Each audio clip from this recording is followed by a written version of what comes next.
Morning students. Today we will study about other modes of nutrition in plants.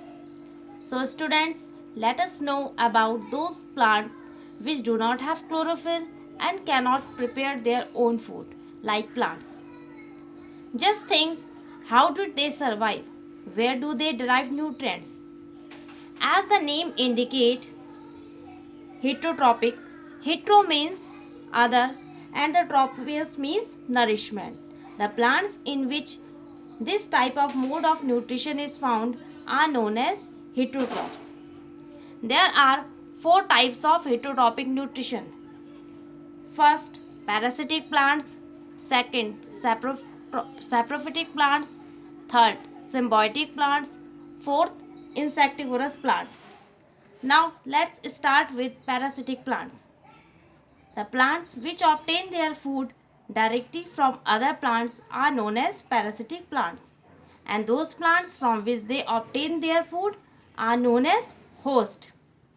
You might have seen Cuscuta amarbale nearby you, which is an example of parasitic plants. It coils around the stem and branches as yellow tubular structure. You will be surprised to know that it does not contain chlorophyll. So it takes ready-made food from the plant on which it is climbing. The plant on which it climbs, it is known as host. Now the second type is saprophytic plants. When you go to a vegetable shop, you might have seen packets of mushrooms sold in it. Besides that, sometimes you may also have seen fluffy umbrella-like patches growing on the soil especially in rainy season.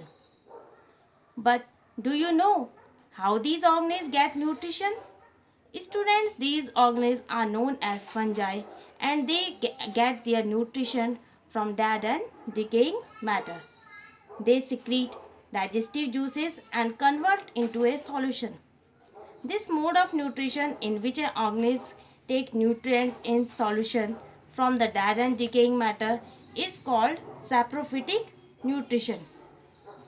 And the organisms which use this kind of nutrition are called saprotrophs. Thus we can say that fungi are saprotrophs.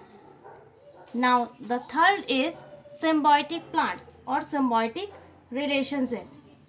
The relationship between the two dissimilar organisms